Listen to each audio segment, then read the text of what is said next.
दोस्तों कैसे हैं आप लोग। आई होप आप लोग अच्छे होंगे और आपकी तैयारी भी बेहतरीन चल रही होगी। तो आपकी तैयारी को और भी अधिक बेहतरीन बनाने के लिए एनसीईआरटी बेस्ड इंडियन ज्योग्राफी की क्लास स्टार्ट हो चुकी है। और आज की इस वीडियो में हम अपवाह तंत्र यानी कि ड्रेनेज सिस्टम टॉपिक को कंप्लीट करने वाले हैं। आपको पता है कि बीपीएससी टीआरई 1, टीआरई 2 और टीआरई 3 में सभी में इससे क्वेश्चन आए हुए हैं। 20 से 22 अंक के क्वेश्चन आपके सीधे सीधे जियोग्राफी से ही पूछे जाएंगे। तो आपको बहुत ही अच्छे से एक एक टॉपिक को तैयार कर लेना है। और ये एक ऐसी टॉपिक है जो कि बार बार इससे 2 से 3 अंक के क्वेश्चन पूछे जाते हैं। तो आइए स्टार्ट करते हैं इस क्लास को। चैनल पर यदि आप नए हो तो चैनल को ज़रूर सब्सक्राइब करें ताकि आने वाले सभी वीडियो का आपको नोटिफिकेशन मिलता रहे। एक अच्छा छात्र होने के नाते मैं आशा करती हूँ कि आप लोग पढ़े हुए चीज़ों का बार बार रिवीजन करते होंगे ताकि आप एग्ज़ाम में जाके आसानी से सभी प्रश्नों को सॉल्व कर पाएँ। स्टार्ट करते हैं आज की क्लास को। किसी नदी एवं उसकी सहायक नदियों द्वारा अपवाहित क्षेत्रों को क्या कहते हैं? आंसर हमारा होगा अपवाह तंत्र यानी ड्रेनेज सिस्टम कहा जाता है किसी नदी एवं उसकी सहायक नदियों द्वारा अपवाहित क्षेत्र को। अगला प्रश्न है, भारत की सबसे बड़ी तथा लंबी नदी कौन सी है? तो भारत की सबसे बड़ी और लंबी नदी गंगा नदी है। ब्रह्मपुत्र नदी किस प्रकार के अपवाह तंत्र का उदाहरण है? तो यह पूर्ववर्ती अपवाह तंत्र का उदाहरण है ब्रह्मपुत्र नदी। मोस्ट इम्पॉर्टेंट होगा एग्जाम के लिए। मानस किसकी सहायक नदी है? तो मानस ब्रह्मपुत्र की सहायक नदी है। सहायक नदियों से भी क्वेश्चन बार बार पूछे जाते हैं। ब्रह्मपुत्र नदी तिब्बत में किस नाम से जानी जाती है? ब्रह्मपुत्र नदी को तिब्बत में सांगपो नाम से जाना जाता है। ब्रह्मपुत्र नदी तिब्बत, भारत एवं बांग्लादेश से होकर प्रवाहित होती है। भागीरथी नदी का उद्गम स्थल कहाँ है? भागीरथी नदी का उद्गम स्थल गौमुख को माना जाता है। अगला पॉइंट हम देखेंगे। ये टॉपिक आपके एग्ज़ाम के लिए मोस्ट इम्पॉर्टेंट है। 2 से 3 अंक के क्वेश्चन आप अवश्य इस टॉपिक से देखेंगे तो बहुत ही ध्यान से देखना है और इसका रिवीजन भी आपको करना है। लेह सिंधु नदी के किस तट पर अवस्थित है? तो लेह सिंधु नदी के दाएं तट पर स्थित है। भारत की किन दो नदियों के उद्गम स्थल लगभग एक ही हैं? ब्रह्मपुत्र और सिंधु नदियों के उद्गम स्थल लगभग एक हैं। बांग्लादेश में गंगा नदी को किस नाम से जाना जाता है? बांग्लादेश में गंगा नदी को पद्मा नाम से जानते हैं। गंगा नदी के तट पर स्थित सबसे बड़ा शहर कौन सा है? कानपुर शहर है सबसे बड़ा जो कि गंगा नदी के तट पर स्थित है।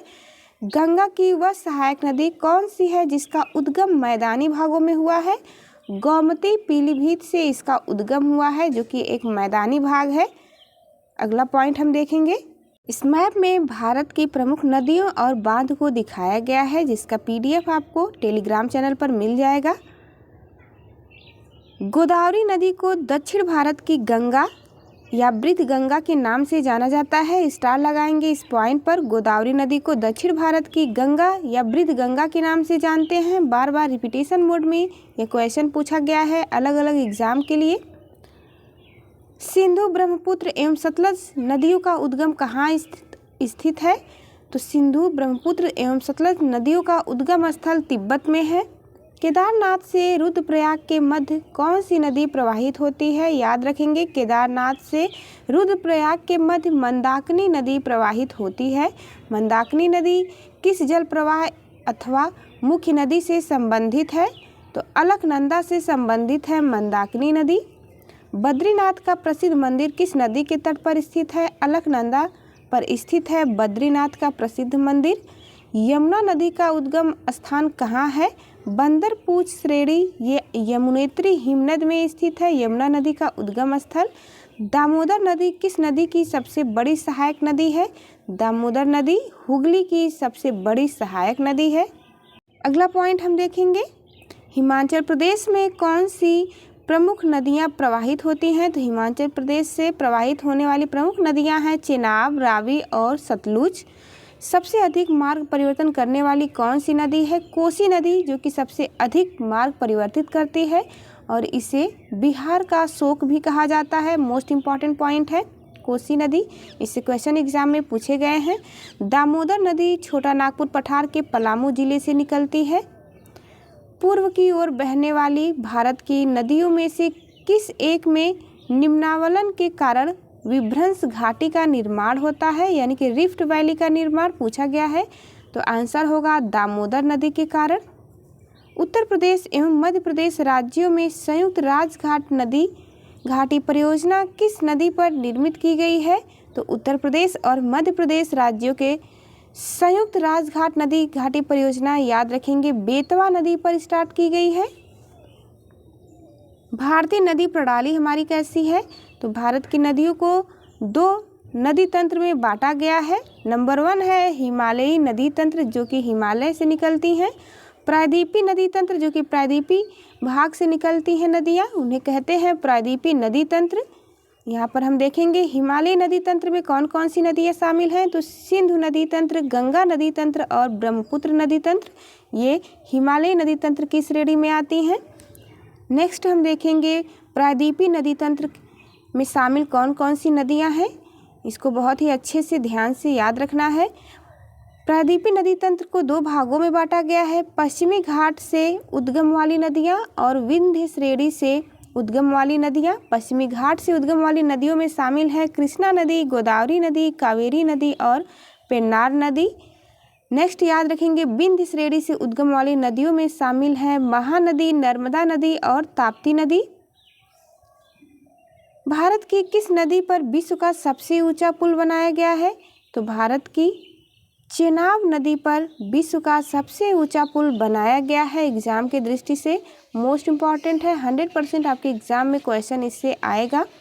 नर्मदा एवं ताप्ती नदियाँ समुद्र में गिरते समय किस संरचना का निर्माण करती हैं? तो ज्वरनमुख का निर्माण यानी कि एस्चुरी का निर्माण करती हैं नर्मदा एवं ताप्ती नदियाँ। भ्रंश घाटी जिसे रिफ्ट वैली कहते हैं, भ्रंश घाटी से प्रवाहित होने वाली 2 प्रमुख नदियाँ कौन सी हैं? नर्मदा एवं ताप्ती हैं। पश्चिम वाहिनी नदी कौन सी है? तो पश्चिम वाहिनी नदी में शामिल है नर्मदा। उत्तर में विंध्य पर्वत तथा दक्षिण में सतपुड़ा पर्वत के मध्य भ्रंश घाटी से होकर प्रवाहित होती है। अरब सागर में गिरने वाली 2 प्रमुख नदियाँ कौन सी हैं? अरब सागर में गिरने वाली 2 प्रमुख नदियाँ नर्मदा एवं ताप्ती हैं। सोन तथा नर्मदा का उद्गम स्थल कहाँ है? सोन तथा नर्मदा का उद्गम स्थल अमरकंटक है। नर्मदा नदी किस दिशा की ओर प्रवाहित होती है? पश्चिम दिशा की ओर प्रवाहित होती है नर्मदा नदी। भूमि बंधित या अंतर्वाही नदी कौन सी है? आंसर याद रखेंगे लूनी है। बिहार में निर्मित त्रिवेणी नहर में किस नदी से पानी आता है? बिहार में निर्मित त्रिवेणी नहर में गंडक से पानी आता है यानी कि गंडक नदी से। नेक्स्ट पॉइंट हम देखेंगे कपिला किस नदी का सहायक नदी है? कपिला हमारी ये कावेरी नदी की सहायक नदी है। एग्जाम में बार बार पूछी भी गई है ये नदी। नदियों की लंबाई के अवरोही क्रम डिसेंडिंग ऑर्डर में याद रखना है। गोदावरी, महानदी, नर्मदा, ताप्ती का सही अनुक्रम कौन सा है? तो इसमें सही अनुक्रम होगा गोदावरी। यह नदियों की लंबाई के अवरोही क्रम में दिया गया है। उसके बाद होगा नर्मदा जिसकी लंबाई 1312 किलोमीटर है, महानदी जिसकी लंबाई 851 किलोमीटर है और फिर है लास्ट ताप्ती जिसकी लंबाई 724 किलोमीटर है। दक्षिण भारत की नदियों में किसका जल ग्रहण क्षेत्र सर्वाधिक है? तो गोदावरी की जल ग्रहण क्षेत्र दक्षिण भारत की नदियों में सबसे अधिक है। प्रायद्वीपीय भारत की नदियों में से कौन सी नदी सबसे लंबी है? प्रायद्वीपीय भारत की नदियों में सबसे लंबी नदी गोदावरी नदी है। हंगरी किस नदी की सहायक नदी है? तुंगभद्रा की सहायक नदी हंगरी नदी। श्रीरंगपट्टनम, शिव समुद्रम और श्रीरंगम नामक द्वीपों का निर्माण कौन सी नदी करती है? कावेरी नामक नदी के द्वारा श्रीरंगपट्टनम, शिव समुद्रम और श्रीरंगम नामक द्वीपों का निर्माण हुआ है। कावेरी नदी का उद्गम स्थल कहाँ पर स्थित है? ब्रह्मगिरी पहाड़ियों में स्थित है कावेरी नदी का उद्गम स्थल। कावेरी नदी एग्जाम की दृष्टि से मोस्ट इम्पॉर्टेंट। कावेरी नदी कर्नाटक, केरल, तमिलनाडु एवं पुदुचेरी राज्यों से होकर प्रवाहित होती है। यदि आप इस टॉपिक को अच्छे से देख लेते हैं तो इससे बाहर एक भी क्वेश्चन आपके एग्जाम में नहीं आएगा। यह एक कंप्लीट टॉपिक होने वाली है। मंदाकिनी नदी चौराबाड़ी ताल नामक झील से निकलती है तथा सोनप्रयाग में वासुकी गंगा से मिलती है और यह आगे मिलती हुई बढ़ती जाती है। नेक्स्ट पॉइंट हम देखेंगे भारत की प्रमुख नदियाँ, उनका उद्गम स्थल और अन्य नदी सागर में संगम स्थल क्या है और तथा उन नदियों की सहायक नदियाँ कौन कौन सी हैं। मोस्ट इम्पॉर्टेंट है, बहुत ही ध्यान से अच्छे से देखना है।